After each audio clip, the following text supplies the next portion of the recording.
So first, before studying the boundary layer, we should know what is free stream. Free stream means, I have written a kind of explanation what is free stream. The stream which is not in contact with any solid surface and thus no shear stress exists is known as free stream. So that means, suppose a fluid is flowing through a duct or above any flat surface, then obviously that surface is act like a solid surface on which the fluid is flowing. Now I am saying here that stream which is not in contact with the solid surface. So that means the fluid which is flowing much more above the solid surface, obviously that stream is not in contact with the solid surface, and the fluid layer which is just adhered to the solid surface, it is not the free stream, because the fluid layer which is just adjacent to the solid surface, it will adhere or it will stick to the solid surface. That's why we cannot call that particular adjacent layer to the solid surface as free stream. Adjacent means just beside or just along the layer of the solid surface. They will adhere with the solid surface due to the high friction. Okay, now the fluid layer which is flowing above the solid surface, they will not feel any kind of resistance. That's why I have mentioned over here, shear stress not exists. Why shear stress not exist? Because that is not in contact with the solid surface. It is flowing much above than the solid surface. So if there is no shear stress, then I can say that stream is called as a free stream. There is no resistance, there is no obstruction. Which obstruction I am talking about here? The obstruction created by the friction between the solid surface and the fluid surface. And the velocity of the stream which is flowing like a free stream, that is known as free stream velocity, and it is expressed by u infinity, u subscript infinity. Okay, why this free stream is important here? Now see, suppose this is a solid surface. Any flat surface I can consider, I am putting the surface, you can consider it like a plate of any kind of solid. Okay, you can consider that thing like a pipe surface also. It is also a solid surface. Now assuming the fluid flowing from this direction. Now while the fluid is not in contact with the solid surface, I said that is the free stream velocity. That means the flow is actually free stream flow. So that's why I have written u infinity, that means the velocity of this region of the fluid. I am saying that is a free stream velocity. That's why I have mentioned it by u infinity. It is coming from this direction, and this is a solid surface.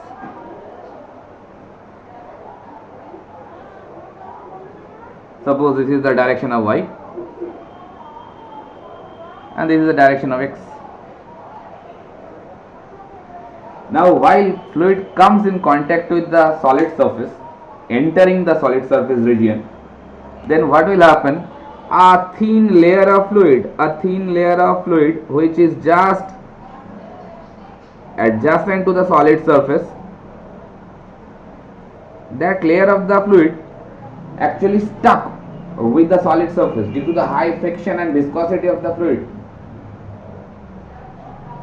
and just above of that particular layer of the fluid, it will also having a kind of resistance to flow, because due to the momentum transfer, the fluid layer which is just stuck to the solid surface, it will offer some resistance to the above layer of it.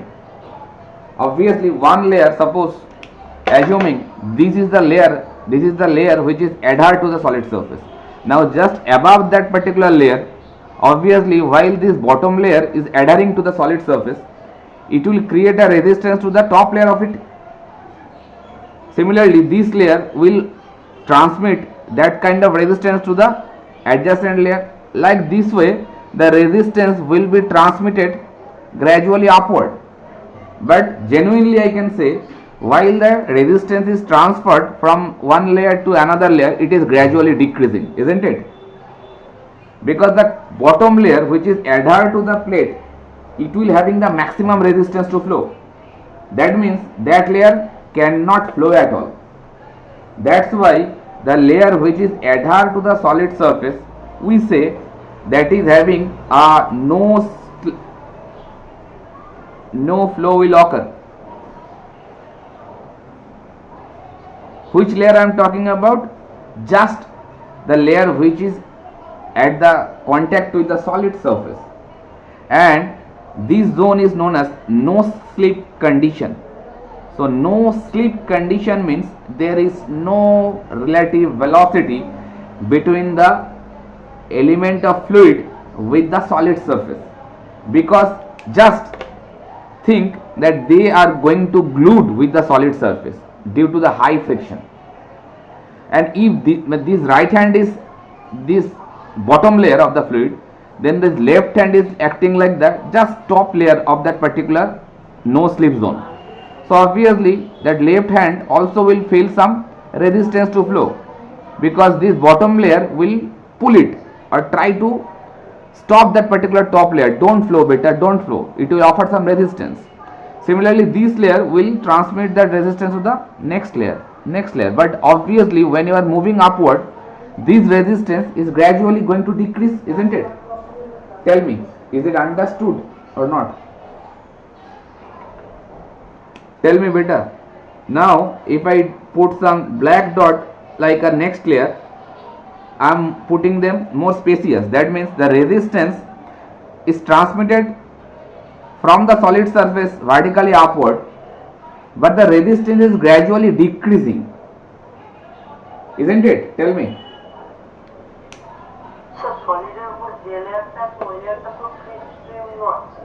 Not really. Free stream up to this limit, I am saying. Before entering in the solid region, while the fluid is not in contact with the solid surface, that is free stream. Now the layer of fluid which is comes in the contact with the solid surface, that is not acting like a free stream. Again I will achieve free stream. I will come later. Slowly you can understand. Again I will achieve free stream when we move vertically, move down upward, because the resistance offered by this solid surface, it is gradually decreasing when we are moving upward, isn't it? First tell me, যখনই আমরা not really, there is a condition, I am coming to that. First tell me, a no slip region but no slip condition, have you understood that thing? Where the velocity of fluid is zero, considered like by u, so it will be better. Why u is zero? Because that fluid layer which is just adhered to the solid surface, it will not move at all. That's why it is known as no slip condition, and the velocity of that fluid particle will be remain zero.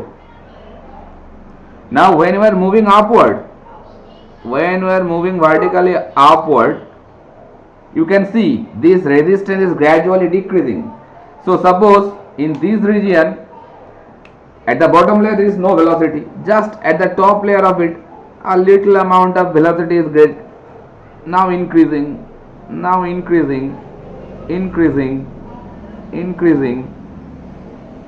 now see some parallel rows are there. These arrows actually representing the magnitude of the velocity. These arrows are representing the magnitude of the velocity in rightward direction, because all this arrow is rightward, because the flow is flowing in this direction. Now see, I have intentionally maintained a increasing current off হয়ে গেল নাকি? Current of হয়ে গেলে আমার wifi of হয়ে যাবে। Can you hear me?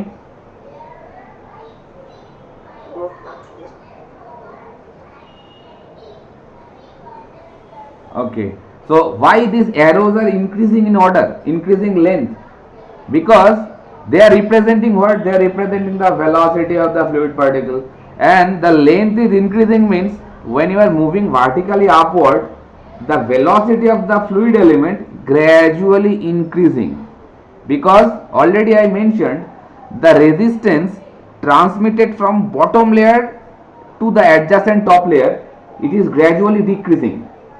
So obviously the bottom layer having no velocity, just above of it having little amount of velocity because resistance is being decreased, top of it again increasing velocity, top of it velocity increasing. Now you can see these three arrows I have mentioned, I have clearly mentioned, they are having the same length of arrow, same length. That means after achieving this particular vertical height, suppose this is y1, after traveling this y1 height, the velocity of the fluid is getting a kind of constant velocity. All the arrows are same length means what? They are having, these three arrows having same velocity, constant velocity. And if I quantify that particular thing, I can measure that the velocity in this region, if I mention it by u, it will be equal to 99% of the free stream velocity. What does this mean? That means 99% of free stream velocity, that is u infinity or in infinity. So when after traveling a vertical distance from the plate surface, you are achieving equal of 99% equal to the free stream velocity, then basically 99 it is not right, it is 99.99%. that means it is just like as free stream velocity. Yes, tell me. Kom. I can assume the resistance offered by the solid surface, it is becoming as like as tends to 0 after reaching a certain height. And basically we consider the fluid is achieving over here a kind of free stream velocity. 99% equal of free stream velocity as like as 100%, because 100% is a hypothetical thing. 100% is actually in real practice it cannot be achieved. That's why you consider 99% of free stream velocity we can achieve after traveling a vertical distance from the solid surface. That's why you can consider it is like a free stream velocity. Understood?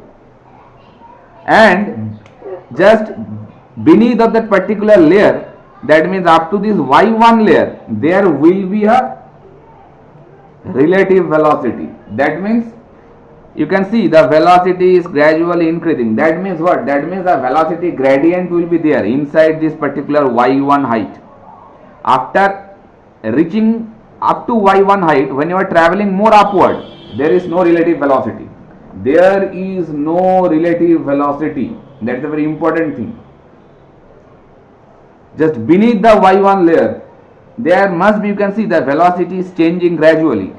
So that means for every fluid particle there must be relative velocity with some adjacent fluid particle. Between two adjacent fluid particles there will be a relative velocity because the velocity is gradually changing.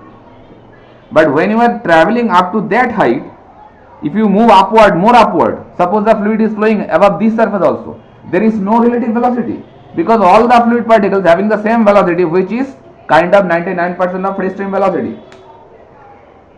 That is the magic.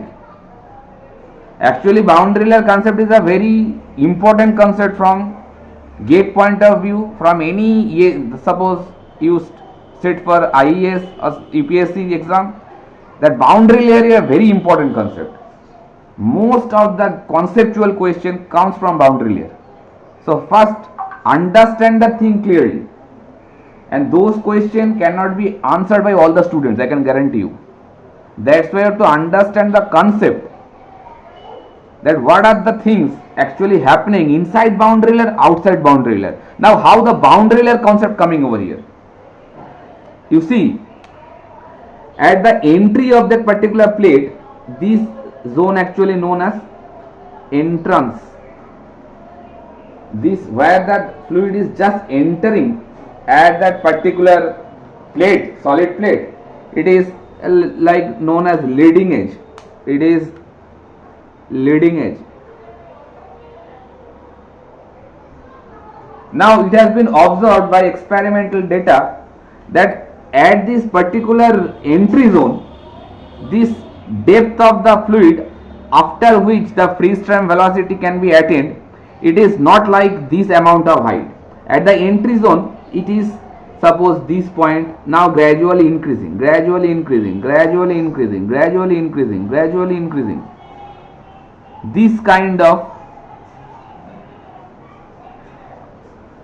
these dots, let me join them, then I will clarify what are they actually.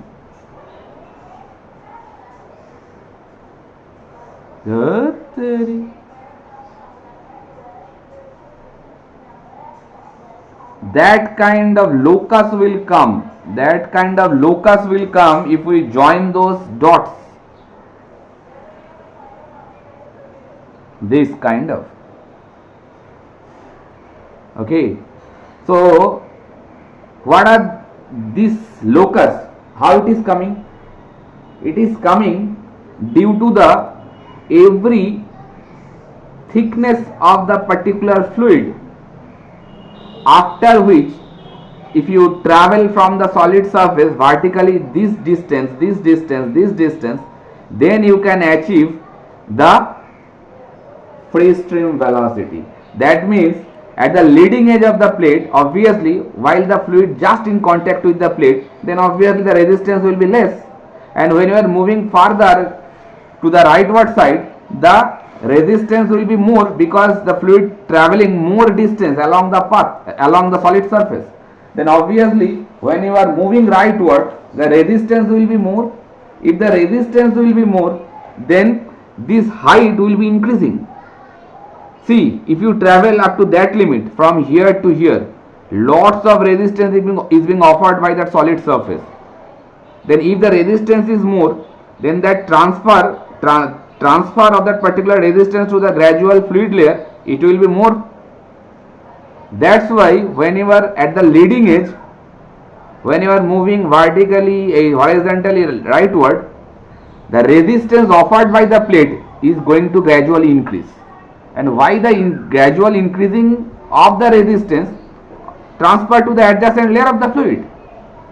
That's why in this zone you can see this height is very less, but gradually this height is increasing. What is this height? This is the height after traveling this height, then you can attain the free stream velocity. And why it is increasing gradually? Because the resistance offered by the plate, obviously it will be increasing when you are moving rightward. At the beginning of the plate, there is no friction, just comes in contact with the plate. Now gradually you are moving rightward. Just think about you are moving. So every time when you are moving rightward, you are having more resistance. That's why this thickness gradually increasing when you are traveling through the plate from left to rightward. And if you join all these points are coming just to achieve this free stream velocity. After reaching this point, you can achieve the free stream velocity. And if you join all these points, rather say the locus of that particular point is giving you a boundary layer. That is the boundary inside of which the fluid not having the free stream velocity. So according to this boundary layer, now I should shift those arrows up to that limit. After reaching that height, then you can achieve that free stream velocity. Before of that, those arrows will be getting increase in length. But after reaching that free stream velocity, then if you move further upward, there will be constant length of arrow because they have already achieved u infinity. Okay. It is not really that always this shape will be kind of parabolic shape, not really. It can be a shape of straight line also, that is depending on the change in velocity, how they are changing. After reaching this point, this will be a vertical line, because up to here the velocity is changing, then it is a vertical line, that means free stream velocity is being attained. Now inside this boundary layer there will be some different thing, outside the boundary layer there will be some different phenomenon. Inside the boundary layer, what is happening there? There is relative velocity inside the fluid particle. So relative velocity means the velocity gradient will be there. Outside the boundary layer there is no such kind of relative velocity concept. So fluid having free stream velocity outside the boundary layer. Similarly, if the relative velocity exists in the boundary layer, that means due to the relative velocity between two fluid particles, they try to spin inside this boundary layer. That is known as vortex. Vorticity will be there. Why? Because the fluid particle inside the boundary layer, there is a relative velocity. If one fluid particle try to move in this direction, the next one is try to rotate, try to move in the opposite direction. That is the concept of relative velocity. And due to this relative velocity, the fluid particle which are resting inside this boundary layer, they try to rotate around their own axis. Outside this boundary layer, there is no such kind of phenomenon. Only translational motion will be there. No rotation will be there. That means inside the boundary layer, that is known as rotational flow. Outside the boundary layer, that is irrotational flow. They are very important. If you further study fluid, which is a different subject in your next semester, which is known as advanced fluid mechanics, that point of time this rotational flow means when the fluid particles try to rotate their own axis. Try to rotate with respect to their own axis. Why this spinning is occurring? Because due to this relative velocity of the fluid particle inside the boundary layer. Why this relative velocity comes into picture? Because inside the boundary layer, the velocity between two adjacent fluid particles is not same at all. You can see the velocity is continuously changing. Obviously. So due to this particular phenomenon inside the boundary layer, something will be different. Outside the boundary layer, something will be different picture.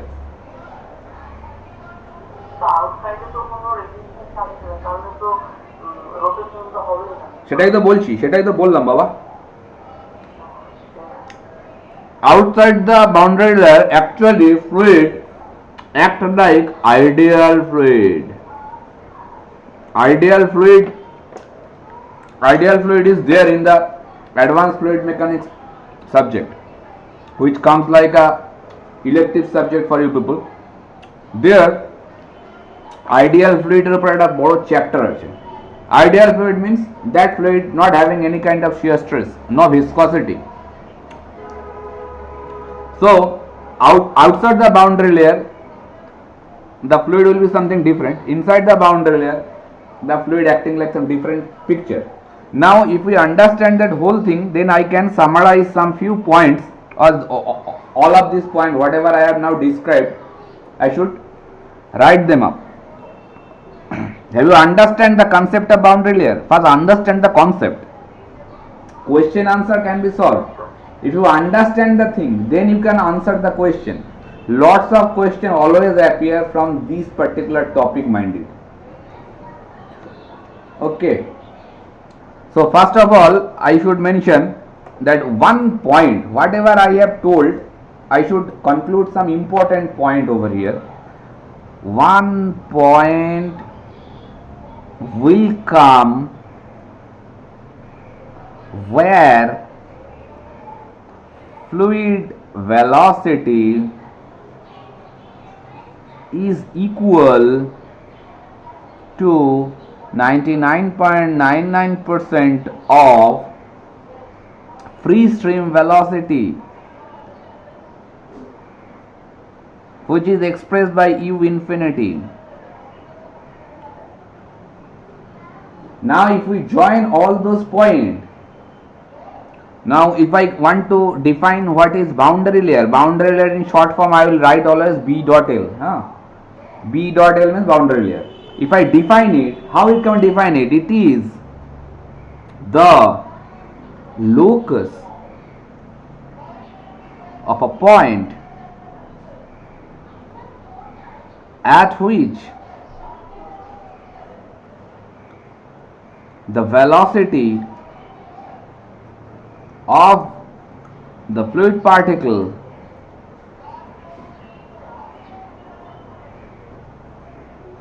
becomes equal to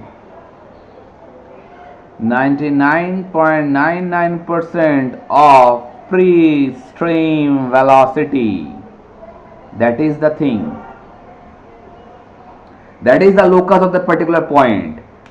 You have to achieve this particular value, then you can consider that is a free stream velocity, not after that, not before of that. You have to attain that velocity.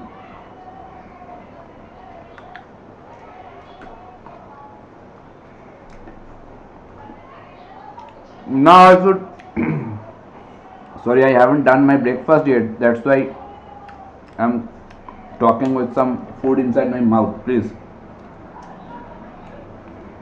allow me to take, otherwise khide pega. So inside the boundary layer, what is happening? Inside the boundary layer, every fluid particle having relative velocity. Every fluid particle having relative velocity with each other. Relative velocity with each other. Why this relative velocity occurring? Because there is a velocity gradient inside the boundary layer. That is the reason this relative velocity exists. That means what? That means velocity of any one fluid particle will be different from any another adjacent fluid particle. That's why this relative velocity concept comes. Okay. Similarly, it is a region in the flow field inside which fluid flows with a higher relative velocity, or a layer inside with relative motion between the fluid particle may exist. And I should also mention the outside the boundary layer what is happening. I can write it over here. Outside the boundary layer,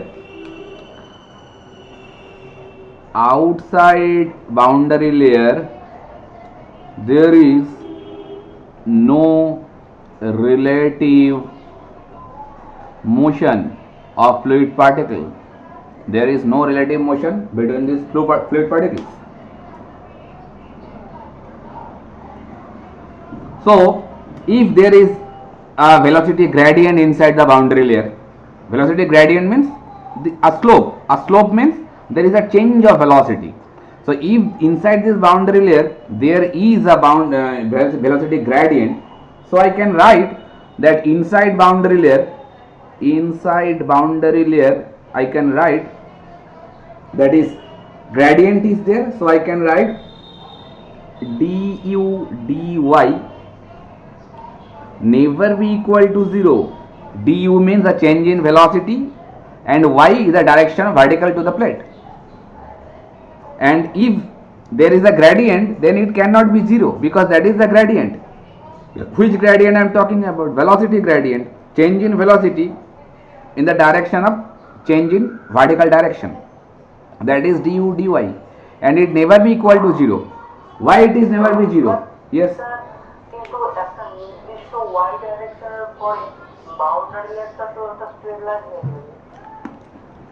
boundary লেয়ারের concept এর বাইরে আর নেই, এইটুকু রিজিয়নের মধ্যেই boundary লেয়ারের concept আছে। Out of this limit that is no conception of boundary layer.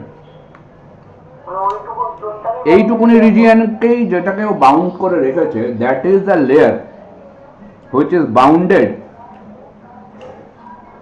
Two a certain vertical height. এইটুকুনি রিজিয়নকে হচ্ছে বাউন্ডারি লেয়ার ভেতরটা, outside that is a kind of ideal fluid. তো এই ভেতরের টুকু বলবো আর এর বাইরের টুকু নিয়ে ভাববো। There out of this particular limit, suppose if you try to find out here, there is no boundary layer concept.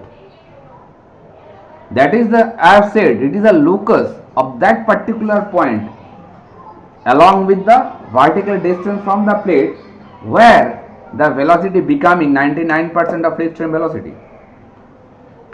So sir, left side to right side যখন যাচ্ছি স্লোপটা তো আস্তে আস্তে স্ট্রেট লাইন হয়ে যাবে। Slope straight line তখন হবে when you are moving to this free stream velocity. After reaching to the free stream velocity, then that slope becomes 0 degree, not before of that. তার আগে inside the boundary layer always relative velocity is there. If there is relative velocity, that means two fluid particles having different velocity. If two fluid particles having different velocity along this y direction, then a slope must be there. It can be less, it can be more. You can say the slope will be more close to the solid surface, the slope will be gradually decrease when you are moving upward. That is very correct, but slope must be there inside this zone. It cannot be zero at all. When you are reaching zero, then that means you have reached this particular limit zone. Then you can say the velocity between two particles is actually same, not before that. You can see that is the 99%, 99.99% I am saying.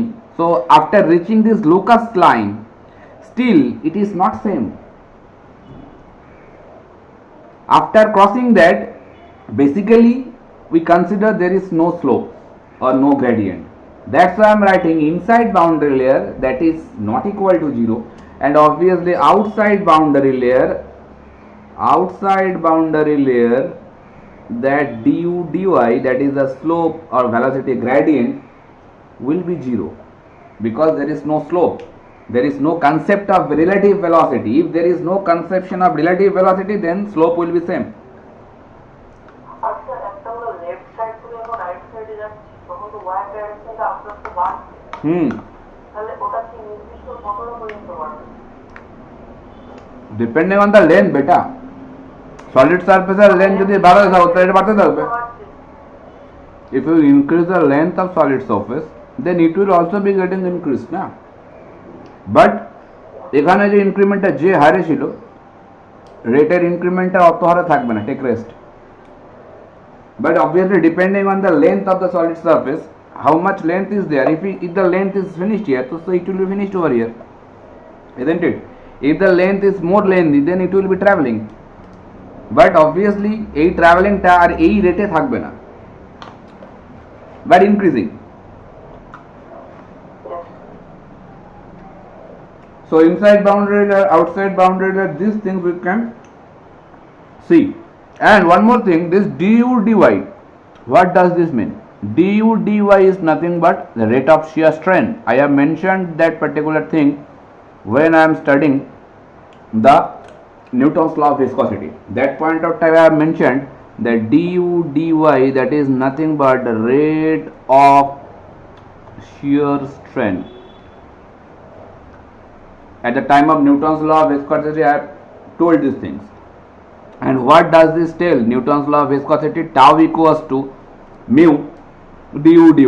That was the Newton's law of viscosity. Tau is the shear stress, mu is the absolute viscosity, and du dy, that is nothing but the change in velocity in perpendicular direction with the solid surface, and that is also known as rate of shear strain. And when this du dy is getting 0, that means outside the boundary layer, that point of time, what will be the value of tau? It will be 0. That means outside the boundary layer, outside BL, there is no viscosity effect. No viscosity effect. If the viscosity effect is nullified, that means the fluid act like a inviscous fluid or inviscid flow. So that's why I can say outside boundary layer, if there is no effect of viscosity, then I can say it is a kind of inviscid flow. Outside the boundary layer I am talking about. And if the flow is inviscid, that is known as ideal fluid flow. So we can say outside the boundary layer the fluid behaves like a ideal fluid because the viscosity becoming zero. From these concept actually question comes. What are the things I am talking about? Just realize the thing, because these are the points from where question comes.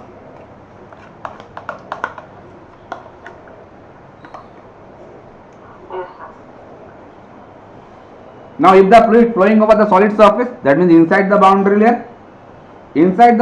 layer, while the fluid is in contact with the solid surface,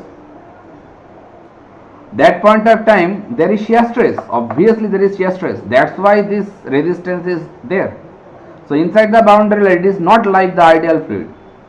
Viscosity is there. Shear stress is acting over there because du dy is not zero, isn't it? So inside boundary layer the fluid is a real fluid. Inside boundary layer the fluid is a real fluid. Why? Because viscosity is there. That's why it is a real fluid. So outside boundary layer and inside boundary layer, just differentiate the things clearly, otherwise the conception will not be clear. And I just told you, if there is a velocity gradient or relative motion inside the fluid particle, inside the boundary layer, due to that a spinning action will be there. That means the fluid particle which is resting inside this boundary layer, they are actually trying to spin.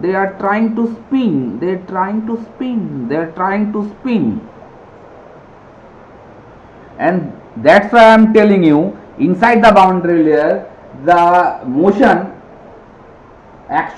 of the fluid particle is a kind of a rotational flow. So inside boundary layer a rotational flow will be there. You can observe a rotational flow of fluid particles can be observed, can be observed inside the boundary layer. And outside boundary layer irrotational flow. Outside the boundary layer it will be irrotational flow. Why? Because there is no such kind of relative motion, that's why.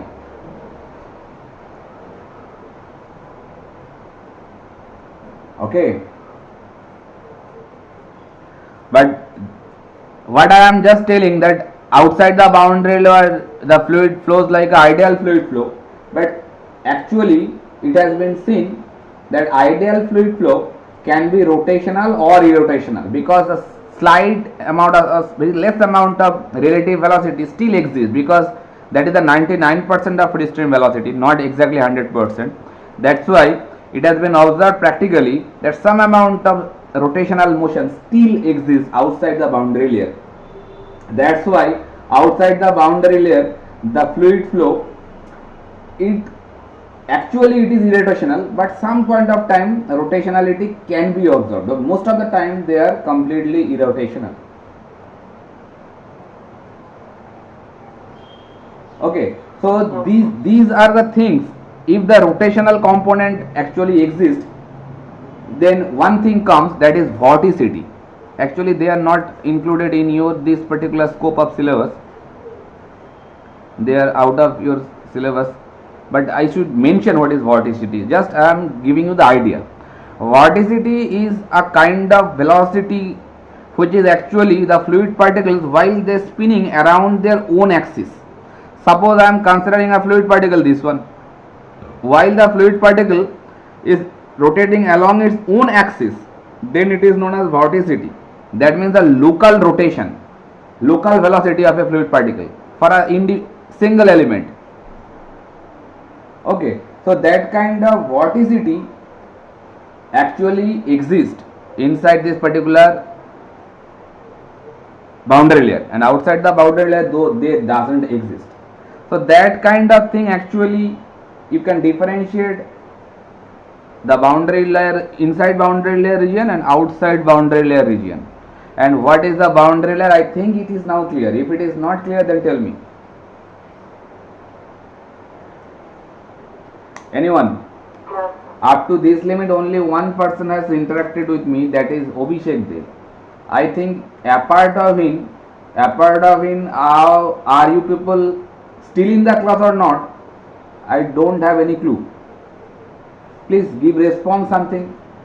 Do some noise or do some sound by which I can understand you people are still there. Proshenjit Manna, are you there or not?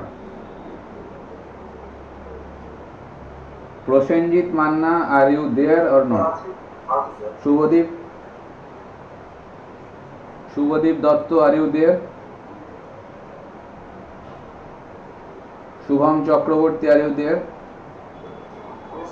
Kuntal Bera? Yes, sir, Achi. Ashish Sharma? Shubhadeep Datto, Ashish Sharma, Deep Ghosh. So I am removing Shubhadeep Datto and Ashish Sharma. Any response from them? Shubhadeep Datto and Ashish Sharma. That kind of thing actually it occurred for the last day also. Remove. Ashish Sharma, just log in and then go to your job. This kind of thing actually happening. Remove. So after having the idea of boundary layer, now we are going to find out the thickness of boundary layer. Thickness means this particular thickness. That means after how much vertical distance that fluid is attaining the 99% of free stream velocity. That thickness we are going to measure over here. Okay, now I am removing this whole part. Now starting, then again Ashish Sharma is try to join. Let him allow. Ashish Sharma, when I am asking you, are you there, you are not responding. Similarly, Shubhadeep Datta is trying to join. Shubhadeep Datta and Ashish Sharma, are you there?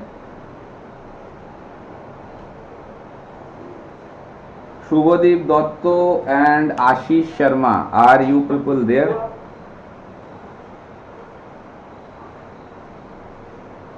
Yes, sir.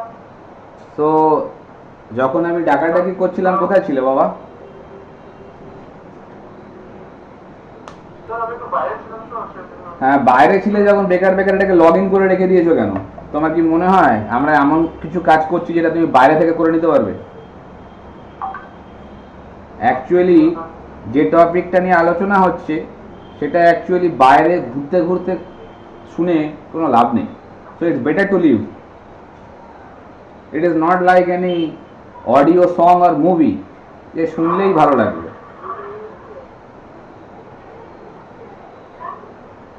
No, sir. You are still outside the room? Yes, I can hear you. Lots of car is there.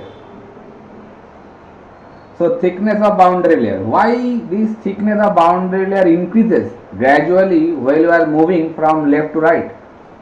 Let me allow to draw the same picture again. This is the solid surface. Now here the velocity is free stream velocity, so all the arrows are same. It is u infinity, and this is the boundary layer. Okay, this is the direction of y, this is x. This boundary layer, suppose I am taking a point, this is the point,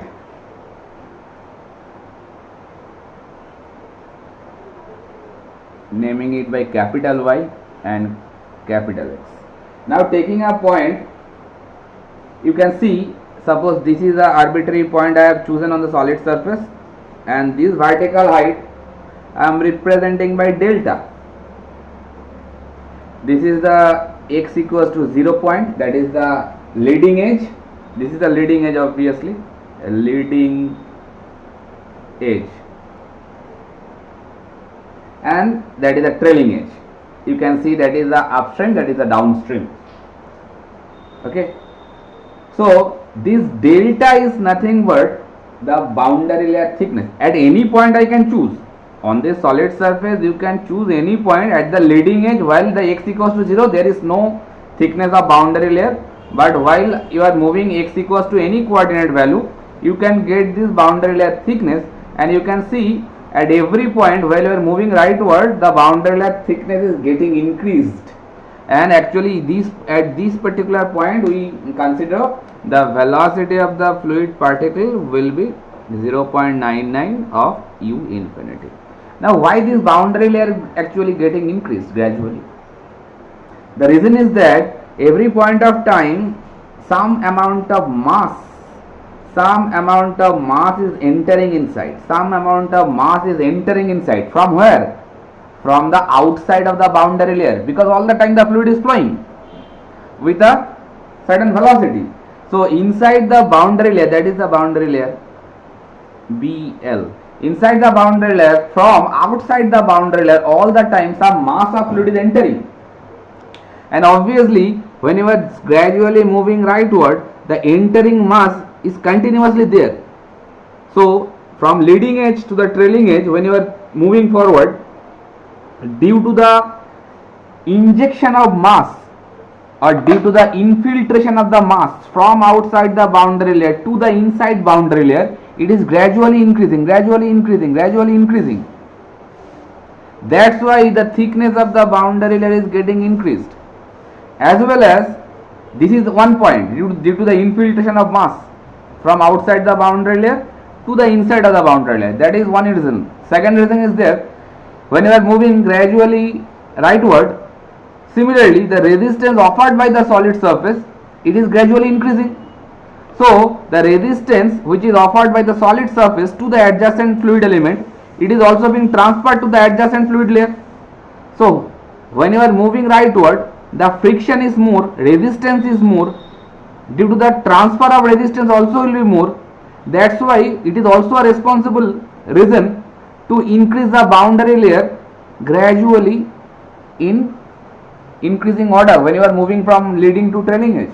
So two reasons are there. One is infiltration of mass of the fluid from outside to inside. Second one is due to the continuous increment of the shear stress, resistance increasing. Due to these two reasons, actually this boundary layer is gradually increasing. So I can conclude those points like this.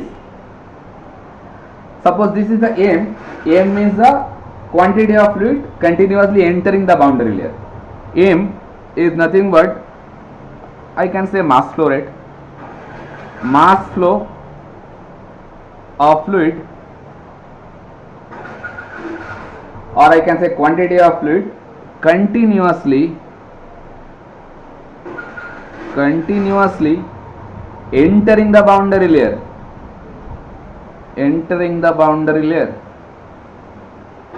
Now why it is increasing? Why the thickness is increasing? First reason is that mass inside the boundary layer gradually increases. Why? Due to the infiltration of mass, gradually increases due to infiltration of M from outside to inside of boundary layer. That is one reason. Second reason is that when we move towards downstream, downstream means this side, upstream means from where the fluid is coming, downstream this one, this side, and upstream from where the fluid is coming. So when you are moving downstream of the plate, The viscosity is able to slow down more and more fluid layers above the flat plate because the resistance is being increased. So I can write down when we move downstream, downstream, when we move downstream of the plate,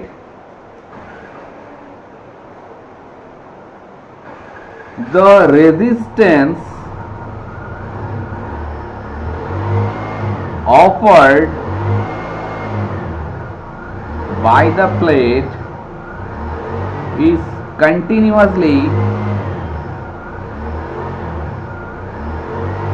increasing.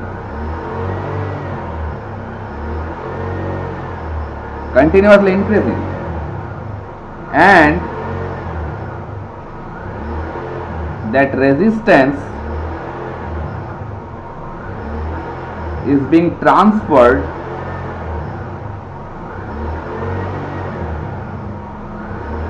to the adjacent layer of the fluid element.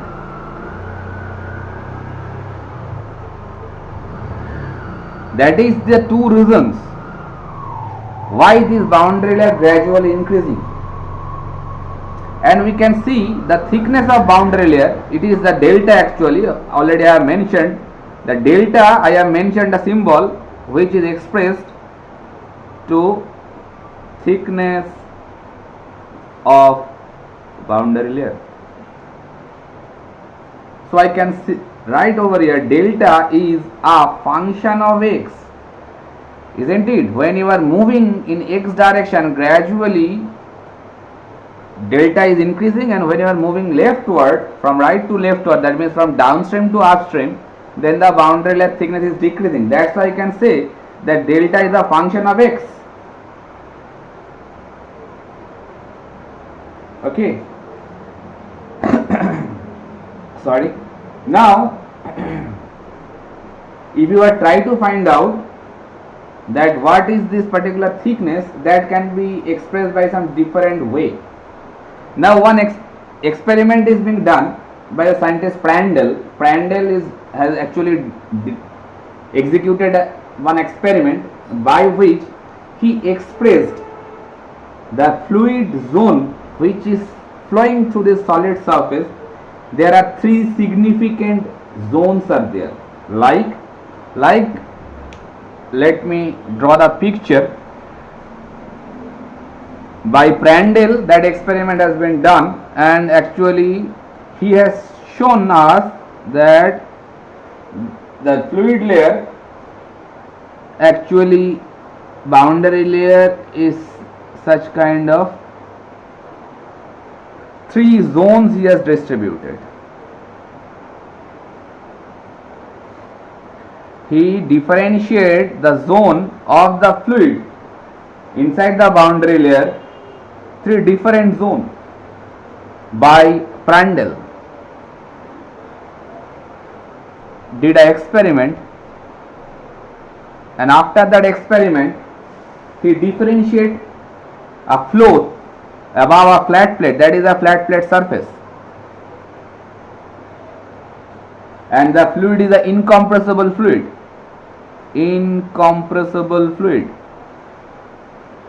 He did this experiment with the incompressible fluid. Now he has observed that up to a certain length of the plate, from the leading edge up to a certain length of the plate, the nature of the fluid is like laminar flow. So this region he has observed the fluid flow is like a laminar flow. After that, certain portion is there which is a transition zone or transition flow, and then the last portion is a turbulent zone.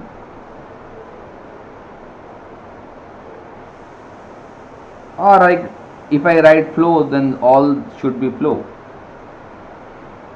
Now what does this mean, laminar, turbulent and transition.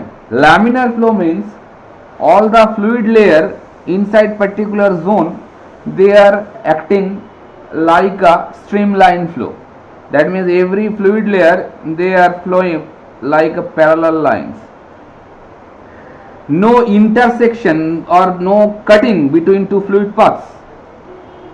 That is a kind of laminar flow. All the fluid layer flowing like a disciplined layer, I can say, very orderly placed fluid layers, they are orderly placed, very regularized, I can say. They are very disciplined. All the fluid layer acting like parallel to each other, they are not meshing with each other, no jhogda-jhati, very disciplined. That kind of flow is known as laminar flow. There is no intersection between two layers. There are no intersection between two adjacent layers, kind of this layer.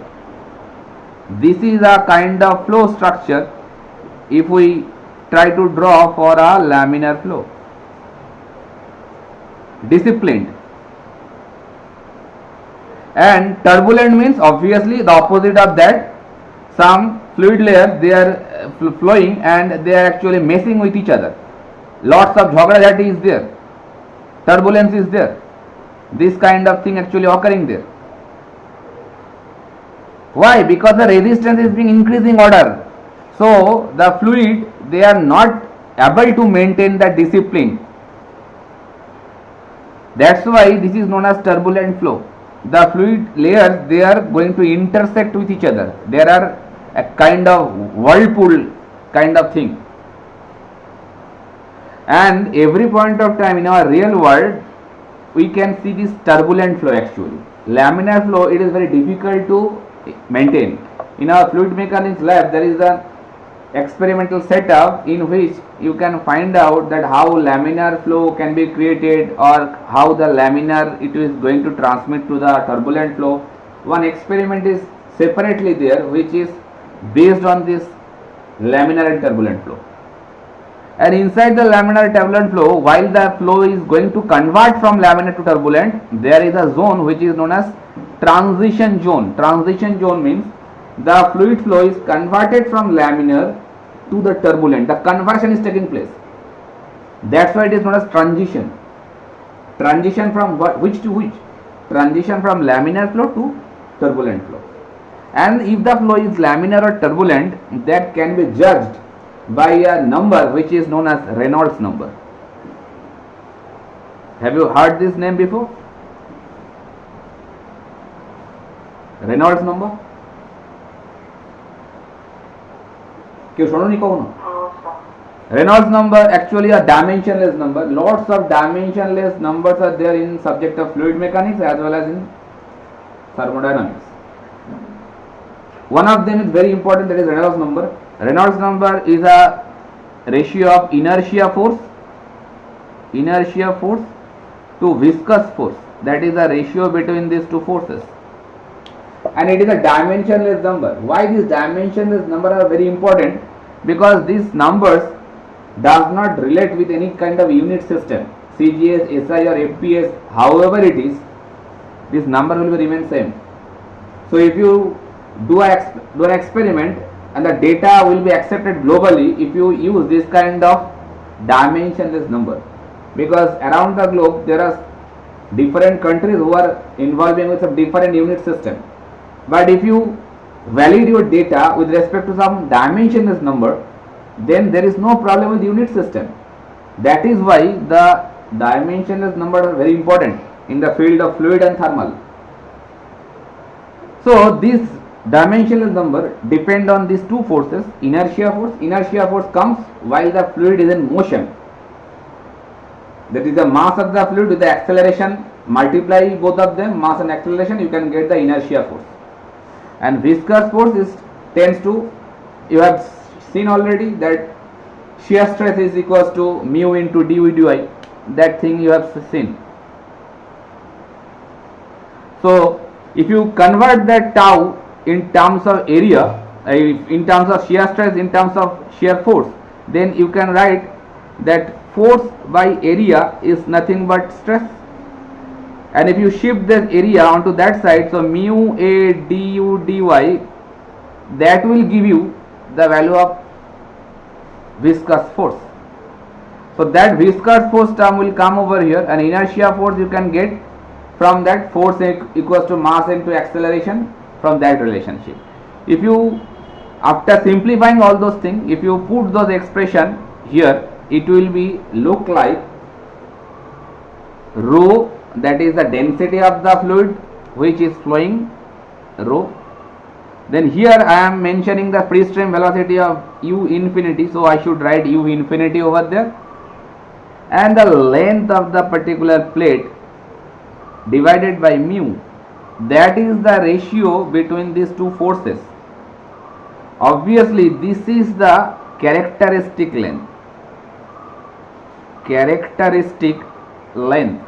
this L, characteristic length. What does this mean? We have heard what is length, but what is characteristic length?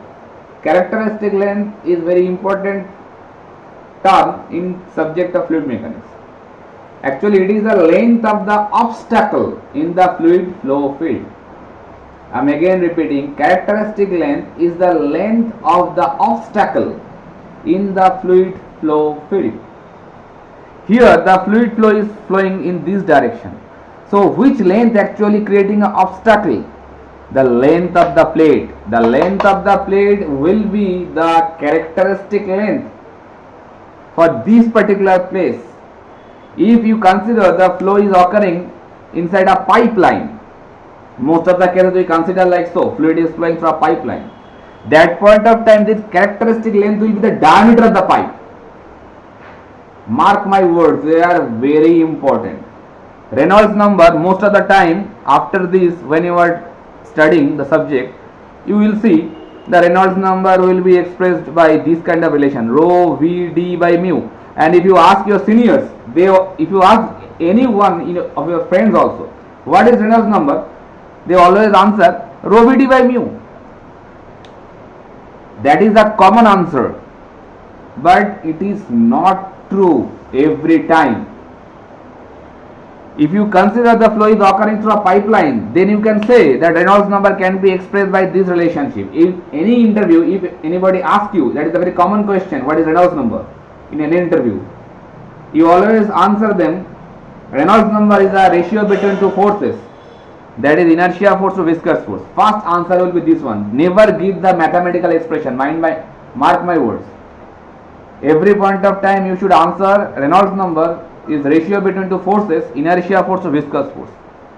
Then if anybody asks you what is the mathematical expression, then you should say that is density of the fluid rho multiplied with the average velocity, that v is nothing but the average velocity, because the fluid flow always changing one layer to another layer, one place to another place. That's why you should mention the average velocity. If it is flowing through a pipeline, then the characteristic length will be the diameter of the pipe, because that is the obstacle length for the flow of fluid. And denominator part, it can be a mu or it can be a nu also. What is nu? I give you that idea. Nu is kinematic viscosity. I don't think you people can remind that particular thing. Recall the memory. I have given two viscosity. One is mu and one is nu. Mu is absolute viscosity and nu is kinematic viscosity. And there was a relation between mu and nu, that mu by rho is nothing but nu. So you can change this relation by this way also, v d by nu, that is also a relation of Reynolds number. Lots of question actually comes, different kinds of aspect in your life. What is Reynolds number? So Reynolds number, most of the time it answered rho v d by mu. That is not very correct thing. First of all, that know it from this level, that Reynolds number is inertia force to viscous force. It is used to judge a fluid flow, is it laminar or turbulent? Second. Third, Reynolds number is expressed by density of the fluid multiplied with the average velocity of the fluid multiplied with the characteristic length divided by absolute viscosity. It can be expressed by kinematic viscosity also. Then it will be average velocity of the fluid multiplied with characteristic length divided by kinematic viscosity. This characteristic length, why I am putting stress onto it? Because you can see for the plate, if the fluid is flowing through a plate, above a plate, then characteristic length is replaced by length of the plate. If you consider a pipeline, then that characteristic length is expressed by diameter of the pipeline. Mark my words, if the fluid is flowing through a channel, kind of rectangular channel or trapezoidal channel, then it will be something different. Then it will be no, better no. That point of time, the diameter will be the important thing, because that diameter is less than the length of the pipe. That point of time, diameter will make some difference. If you increase the diameter of the pipeline, then the flow nature will be changed with that thing. Actually, do you know what is the velocity profile inside a pipe flow? Inside a pipe flow, the velocity, suppose this is the pipeline, I am considering it is a pipeline, this is the diameter.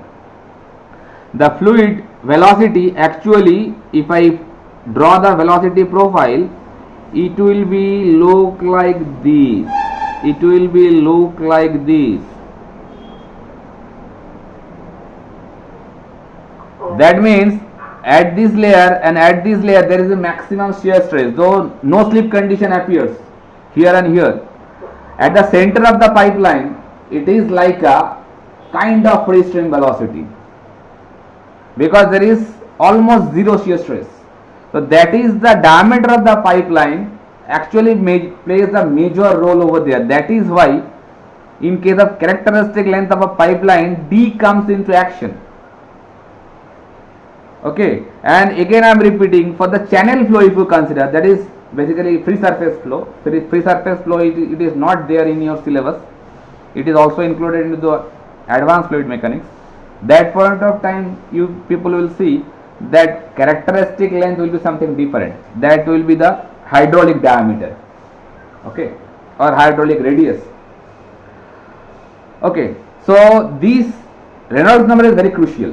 Why I am coming here? Because based on this Reynolds number, you can decide that is that flow region is laminar or turbulent or transition. The transition flow region, basically while the Reynolds number for a pipe flow, it is something different. Value of Reynolds number, basically for pipe flow, if the Reynolds number is below 2300, for a pipe flow I am considering, for a pipe flow, if the Reynolds number is less than 2300, then it is known as laminar flow. If it is more than 4000, then it is turbulent flow, and if it is in between these two, then it is a transition flow. Mark my words, it is for pipe flow, not for channel flow. If it is a channel flow, then this Reynolds number value will be different. It will be much reduced, like 600 will come there instead of 2300. I am not discussing regarding open channel flow here, so keep that topic excluded from here, but just know the basics, that the Reynolds number is not, sorry, for plate flow, if it is a open surface, suppose if you consider on the top surface there is no such kind of boundary, is only one surface is bounded, then you can consider this thing like a kind of open channel flow, because it is open to atmosphere. Open channel flow means what? If one region is bounded and the other region is completely open to atmosphere. Okay, here we are only considering onto the pipe flow. Now the Reynolds number which is comes into this particular transition zone, That point of time the Reynolds number is known as critical Reynolds number. Why it is critical Reynolds number? Because the flow is going to convert from laminar to turbulent. Okay, so that is the thing what I am trying to clear over here. So now, one second, my machine is not working now.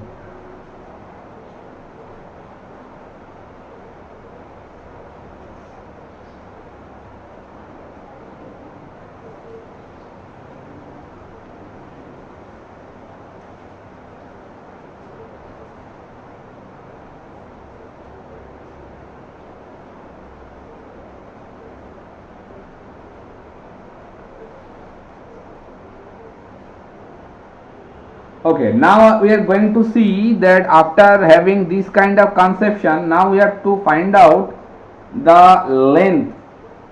What I am talking about, boundary layer thickness. Critical.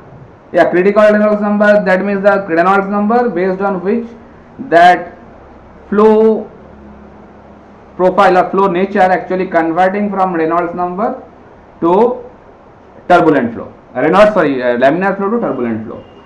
That means in between this transition zone, that Reynolds number whatever getting, that is known as critical Reynolds number. And Reynolds number expression is expressed by here.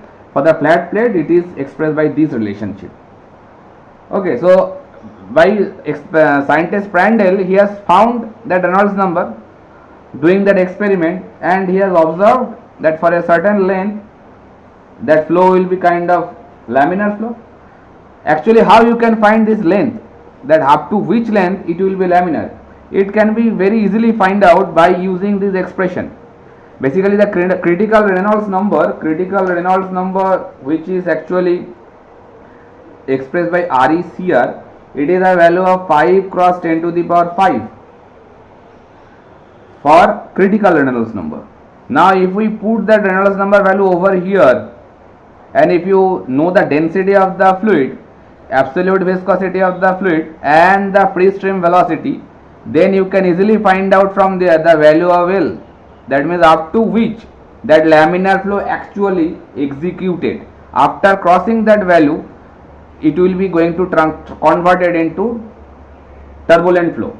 Actually that in this picture I have shown you the transition flow region is that amount. In real practice, it is very difficult to find out the transition zone, because this conversion occurs immediately. In practical practice, when you do a kind of experiment from laminar to turbulent conversion, it is not very easy to find out the length of the turbulent zone, because this conversion occurs suddenly. That's why laminar zone only can be achieved if you maintain a very slow velocity of or less velocity of flow. That can be adjusted for our experiment purpose by regulating the discharge of flow. By regulating the discharge of a flow, you can achieve a laminar flow. How that experiment can be done? Basically in this situation we don't have that particular facility to show you. That experiment is very interesting. That a glass tube is there, kind of pipeline, and that colored dye is injected inside that water flow. Now the dye continuously injecting inside the water. Now if the dye, suppose this is the pipeline I am talking about, it's a very interesting experiment. Now here with the help of a small injector kind of syringe type of device is there, and through this syringe a dye is continuously injecting. Now fluid is flowing in this direction. Now if the line of that particular injecting dye is having a kind of straight line, then that is a laminar flow indication. Laminar flow indication. And it can be adjusted. There is a valve there fitted in this particular pipeline. By regulating that valve, actually you can adjust the velocity of the flow. It's a not a very easy task to do to achieve the laminar flow. You have to continuously trial and error. Basically a single straight line flow will be there. Then you can achieve that is a laminar flow. That experiment will give you the value of Reynolds number. because water is used, so density of the fluid is known. The velocity of the flow can be measured using some proper flow measuring device. It can be a notch, it can be a orifice, or it can be a venturimeter is there, by which you can get the value of velocity of the fluid. Some flow measuring devices are there fitted with the machine, so it will give you the velocity of the fluid. As well as the length of the tube is known, absolute viscosity also known for the known fluid. So from there you can get the value of Reynolds number. Now practically it is very difficult to achieve. Most of the time you can see the die actually getting this kind of spinning thing, or some rotational movement is there. That means the turbulence is being created. At the entrance of the jet, injecting jet, in this particular region you can see some laminar flow is there. But when you are moving upward or rightward, then you can see that laminar profile is getting disturbed. That's why that experiment is telling us. At the beginning of this particular injection of color jet or color dye, you may achieve the laminar flow. But when you are moving, traveling forward, you can see the flow nature is getting disturbed. That experiment is very interesting. After opening the college, obviously those experiments can be executed if you people want so. Okay, so now next topic is displacement thickness, how they can be measured. Basically the thickness of the boundary layer can be expressed by three different quantity. One is displacement thickness, other one is momentum thickness, and the last one is energy thickness. ওকে, আমরা শুরু করেছিলাম 10:30টায়, তাই তো? তো 12টা বাজে 10 minute বাকি আছে। এই থিকনেসটা খুব ইম্পর্টেন্ট, কারণ এখান থেকে গেটেও কোয়েশ্চেন আসে এবং সেমিস্টারেও কোয়েশ্চেন আসে, অন্যান্য হাই গ্রেডের এক্সামগুলোতেও কোয়েশ্চেন আসে।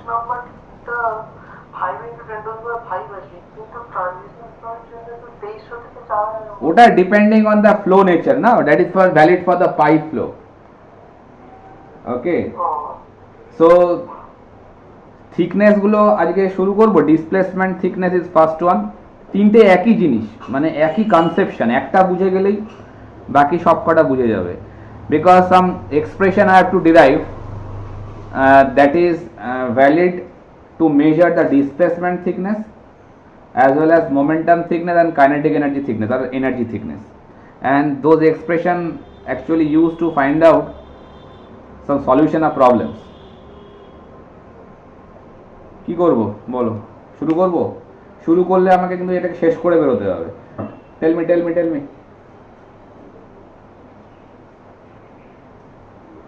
আরে বলো বাবা, প্রসেনজিৎ মান্না বোবা হয়ে বসে আছো কেন, বলো। শুরু করুন স্যার, শুরু করুন। ঠিক আছে, চলো শুরু করি। ডিসপ্লেসমেন্ট থিকনেস, মোমেন্টাম থিকনেস আর এনার্জি থিকনেস, এই তিনটে থিকনেস দিয়ে অ্যাকচুয়ালি আমরা বাউন্ডারি লেয়ারকে সিগনিফাই করব। ডিসপ্লেসমেন্ট থিকনেস অলরেডি আমি মেনশন করেছিলাম যে বাউন্ডারি লেয়ার থিকনেস কোনটা দেখিয়ে দিয়েছিলাম। বাউন্ডারি লেয়ার থিকনেসকে মেজার করবার জন্য এই তিনটে থিকনেস দিয়ে বাউন্ডারি লেয়ার থিকনেসকে মেজার করা হয়। One is displacement thickness, second one is momentum thickness, and third one is energy thickness. First start with the displacement thickness. Allow me to draw the drawing again. This is the boundary layer. Okay, now I am taking a kind of top layer which is suppose x6, that is the top surface of the liquid. Okay, now that is a solid surface. Okay, now consider always some mass is infiltrating m from the outside of the layer, that is x equals to 0 point leading edge. Suppose this is the section 1 I am talking about, section 1, and that is a section 2 section I am chosen. Okay, now this distance I am taking x1 and that distance I am taking x2, horizontal distance. Okay, now try to realize the thing. What is displacement thickness? First you have to understand. Already I told you that every point of time some mass is entering or infiltrating from outside the boundary layer to the inside boundary layer. Due to this continuous mass infiltration, boundary layer thickness is getting increased. Okay, so mass flow in section 1 is less than mass flow in section 2 because you are moving in this direction. So mass flow in section 1 will be obviously less than the mass flow in section 2 because mass flow actually being increased. Kali shesh hoye geche. Okay, so due to this infiltration of mass, 1 second.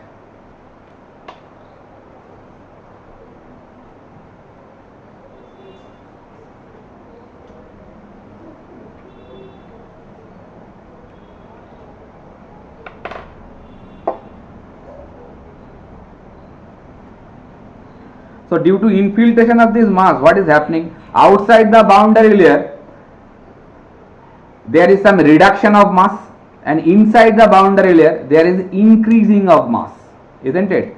Outside the boundary layer, due to infiltration of mass inside boundary layer, what is happening? Outside boundary layer, mass is reducing, and inside boundary layer, mass is increasing.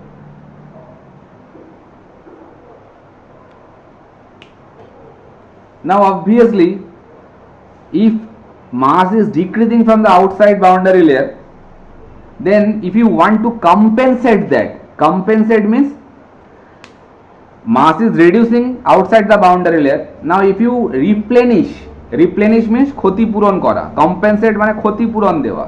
কার ক্ষতিপূরণ দিচ্ছি? The amount of mass flow rate reduction outside the boundary layer, if you want to compensate it, then how you can compensate? Physical one. So to compensate the mass flow rate reduction of outside of boundary layer,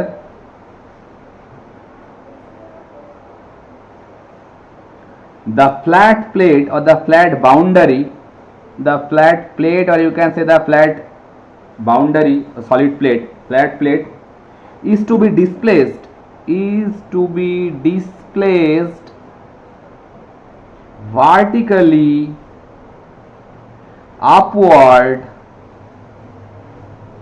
by a thickness. কতটা তুলবো, that is expressed by the thickness, and that thickness what you have traveled upward is displacement thickness.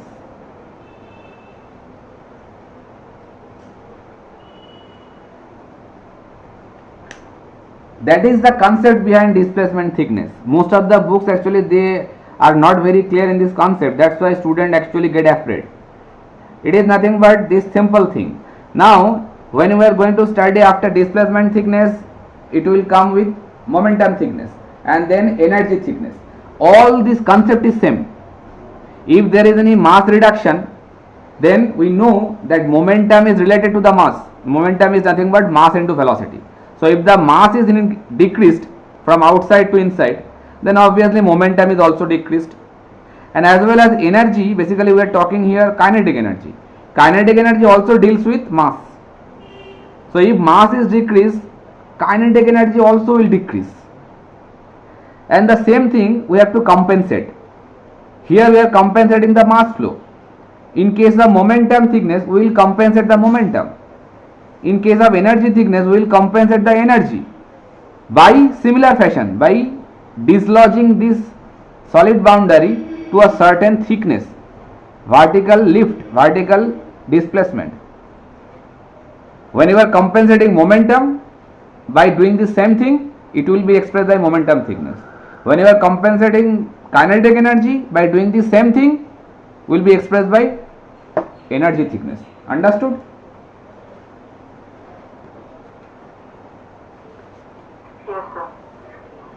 Now, after having this theoretical concept, if we want to find out the expression, okay, then how I can find out the expression for displacement thickness first? একটা বোঝো বাকি দুটো একই রকম repeat করব, একটা বুঝলেই বাকি দুটো জলের মতন হয়ে যাবে।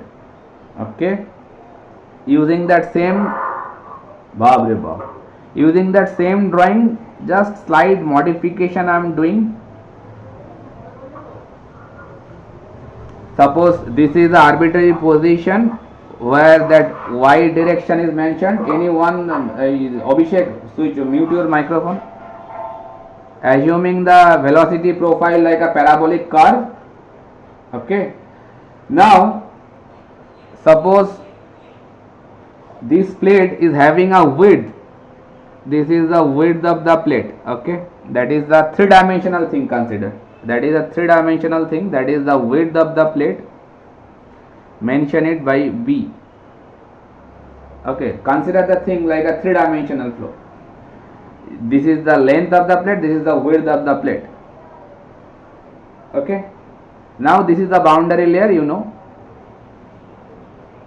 and it is a vertical axis, that is y axis. This is the velocity profile. I am considering a parabolic velocity profile. Most of the times this kind of profile we can see. Now I am taking a small strip onto this velocity profile, a small strip. Obviously this is the velocity, so I am expressing by u, magnitude of velocity, and this thickness strip, thickness of this particular strip I am taking as dy, and the vertical height of this strip is I am taking by y. And you know that obviously mass is infiltrating, so which is the this boundary layer thickness? That is the boundary layer thickness, del. That is the boundary layer thickness at this point. The length of this particular plate, it is L, the whole length. And in this particular position, what যেখানে আমরা velocity-টা draw করেছি, in this direction it is acting u. Okay, now we are going to find out the displacement thickness over here. What we are going to do, we are just taking this particular strip separately. Suppose this is the if I consider the strip outside, this strip hatch portion, how it will look? This is the dy thickness of the strip, and this length of the strip will be b, because that is the width of the plate. Just think that particular thing like this way. So this width will give you this breadth of the plate, so that's why the b is breadth of the this thin strip, elemental strip you can consider. So area of the elemental strip, area of this elemental strip will be b into dy. That kind of derivation actually we have done before. What we are going to do, we are doing the same thing whatever we have followed before also. First go for the elemental strip, then do the integration, the same thing. Okay, So beta people are just it is a 2D plane, I cannot show you like this. The velocity profile actually it is a kind of this kind of shape na. This velocity profile actually this এটাকে 3D তে ভাবো, এরকম ঘুরে আছে ব্যাপারটা। তো this strip actually lying in this direction, এটা 2D তে দেখানো বোঝানো সম্ভব না, সেই জন্য আমি ক্রস সেকশনটাকে আলাদা করে দেখালাম। That is the actually this strip actually rotated like this. Okay, so u is the velocity of the fluid flowing through this element. U is the velocity of the fluid flowing through. Okay, chalo. Now when there is a boundary layer, obviously we have to think two direction. One, that is first of all we think when there is a boundary layer. This is the boundary layer. When there is a boundary layer, then what will happen? First we have to find out, with the presence of boundary layer, what is the mass flow rate. So first write when there is boundary layer, mass flow rate is, I am expressing it by d m dot 1. M dot means mass flow rate with respect to time. 1 means for before we will take two cases, when boundary layer is there, when boundary layer is not there. So when it is there, then I am expressing dm1. Mass flow can be expressed by rho av. You know, I have expressed this kind of expression before also. So here rho will be there, density of the fluid, cross sectional area will be taken like dA, this cross section area of this particular strip, and u is the velocity of the fluid over there. That will give you the mass flow rate, and area is expressed by b into dy.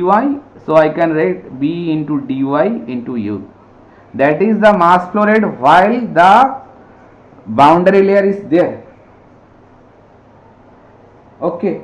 Now if there is no boundary layer, two cases I am taking, boundary layer ke remove kore dilam, then this entire flow having with the free stream velocity, isn't it? If there is no boundary layer, then the entire fluid zone or entire flow zone will be having a single velocity, that is the u infinity, that is the free stream velocity, because inside the boundary layer that is the velocity u when there is boundary layer. But if you do not have that boundary layer here, then the entire fluid region will having the single velocity, that is u infinity. So if there is no boundary layer,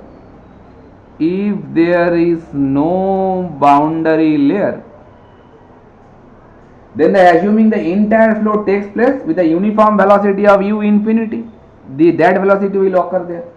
Similarly, if I try to find out dm2, that means the mass flow rate, what will be that? Same density will be there, area will be there, and the velocity will be changed, u infinity will be there. So rho b dy u infinity. Two cases I have taken, one is with boundary layer, one is without boundary layer. Only one parameter will change, the velocity. Here the velocity is u, here the velocity is u infinity. Now we all know that u infinity is greater than u. Free stream velocity is obviously greater. That means what? That means we can say that dm2, sorry, a dot should be there because flow rate is greater. If u infinity is greater, then dm2 is also greater than dm1, isn't it? So if there is no boundary layer, the mass flow rate is more, obviously, and if there is a dm2 is greater than dm1, means what? This is giving us a sense that mass flow rate is reduced when the boundary layer is formed, isn't it? It is giving you a sense that mass flow is reduced when boundary layer formed. That is the reason this is saying that thing. Now I have to decide that what is the reduction in mass flow rate. So if I find out reduction in mass flow rate, if I try to find out what it will be, dm2 minus dm1, this one. If you put those values already expressed, rho b dy and the velocity u infinity minus u, that is the reduction in mass flow rate with and without boundary layer. So if it is for this strip, if you go for the total value, that means total reduction in mass flow, then what we do generally, we do the integration process. Same concept will be followed here also. So if we try to find out for this unit strip, elemental strip, if you go for the total reduction, then total reduction can be find out, total reduction in mass flow. It can be find out if we integrate that whole thing. So integration will be done with respect to a boundary limit. Boundary limit should be at this plate surface, it is thickness is del, del is 0, and at this particular level that thickness I have considered del. So boundary limit should be 0 to del, that means y value changing from 0 to del, and inside of that whatever is there, place it rho b dy u infinity minus u, place it like this. That is the total reduction in flow, mass flow rate, total reduction in mass flow rate. Up to this it is clear. Now what we are going, now what we are going to see, that this reduction in mass flow rate we have to compensate. How you can compensate? By lifting this plate vertically to some extent, to some distance. Okay, so suppose if I picturize that thing, suppose this is the plate surface. In a small scale I am showing you, that is the width of the plate, and I am lifting that plate this up to this height. So it will be lifted like this. That is the virtual position. I am lifting that amount of height, lifting that height of the plate like this way. So that is the actual lifting, that is expressed by del star. Now assuming the solid boundary is lifted or vertically lifted by this amount of del star, by which mass flow will be compensated. Okay, while the mass flow is compensated, then the flow velocity of stream will be u infinity. Why? Because there is no boundary layer, so no loss. While you are raising this plate up to a height of u infinity, then in between this zone, what will be the velocity? The velocity will be u infinity, because plate is being really lifted up. So beneath the plate there is no boundary layer, so the velocity will be u infinity, isn't it? That is the free stream velocity.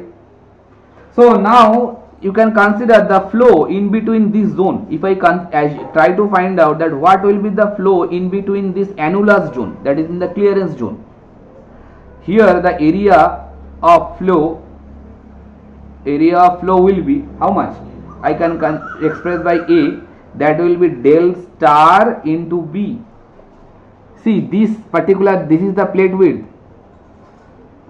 So del star is the thickness and B is the width. So that will be the thickness, or the area of the flow after raising the plate up to a height of del star. নিচের portion টুকু area আমি যদি black dot দিয়ে দিই তাহলে বুঝতে সুবিধা হবে, like this area of this particular black dot zone, that is the area of flow. If you lift this plate up to this height, the fluid which is flowing into this particular clearance zone, the area of flow will be this one, del star into B, because that is the thickness and that is the width, the area will be that one, isn't it? So then the mass flow rate of or rather say the compensation of mass flow rate, if I try to find out now what is the compensation, that will be the amount of area which is compensated. Now if we try to find out after lifting the plate mass flow rate, or rather say compensation of mass flow rate. Compensation by which way? By raising the plate upward. Compensation of mass flow rate, it will be for the same amount of fluid. One thing you should consider over there, that mass will be remain same. That means here also density of the fluid will be there, area should be taken as del star into B, and velocity should consider u infinity. That is the mass flow, it is compensated, isn't it? If this amount of fluid is lying over there, so that amount of fluid is going out of the boundary layer, so that is the mass flow rate of fluid which will be compensated. This mass flow rate will be replenished if we move this flat plate up to a thickness of del star. So obviously now I can consider that total reduction whatever we have find out in mass flow rate, যে রিডাকশনটা হয়েছিল, that is replenished by compensation, obviously compensation in mass flow rate. Now both sides are equal. If we equal them, then what will be there?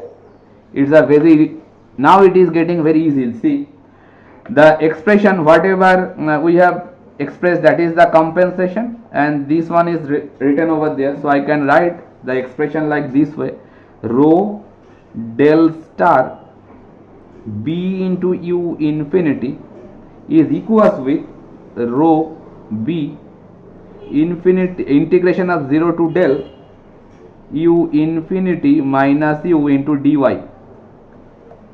See, now both the sides rho b will be cancelled with each other. Rho and b will be cancelled by each other. Now if we shuffle the expression, I try to find out the del star. So express that expression with respect to del star. So it will be giving you such kind of value: 0 to del u infinity minus u into dy. It will give you that kind of relationship. If you push this u infinity inside of integration sign, so final relation will give you del star is nothing but integration of 0 to del 1 minus u by u infinity into dy. That kind of expression will come for the displacement thickness, which actually used to find out to solve different problem. অনেক problem দেয় যেখানে একটা এই u by u infinity এর একটা expression দিয়ে দেয়, দিয়ে বলে try to find out the displacement thickness. Then you have to do this simple integration, nothing else. This u by u infinity, it is nothing but the velocity distribution among free. U is the velocity of the fluid inside boundary layer, and u infinity is the velocity of the fluid outside the boundary layer, that is the free stream velocity. That's why it is known as velocity distribution, and that is the expression which is used to find out the displacement thickness. Understood or not?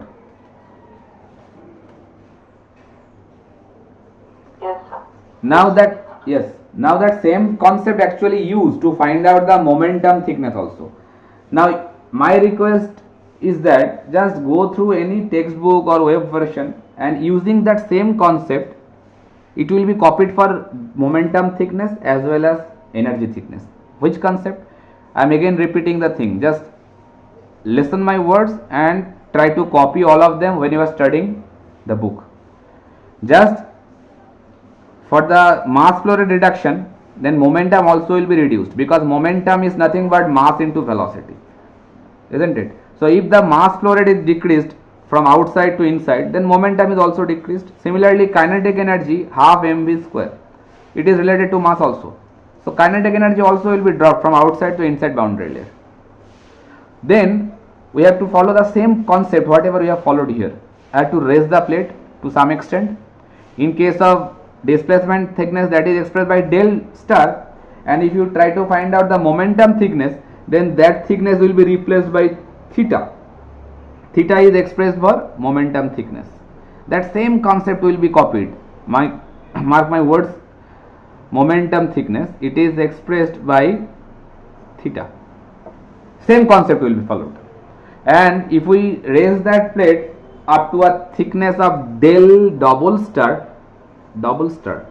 then it will be expressed by energy thickness. Energy thickness means kinetic energy I am talking about. It is expressed by del double star. Same concept, same procedure, only difference will be there, this expression slightly modified. In between this integration condition, in case of momentum thickness, you will see there outside this bracket, inside this integration sign, this u by infinity again will come. That means u by infinity inside bracket 1 minus u by u infinity. That will be the expression for momentum thickness. And if you go for the energy thickness, that will be also a kind of same thing. It will be square then. Just go through any kind of textbook or web version, try to find out the relationship for momentum thickness and energy thickness.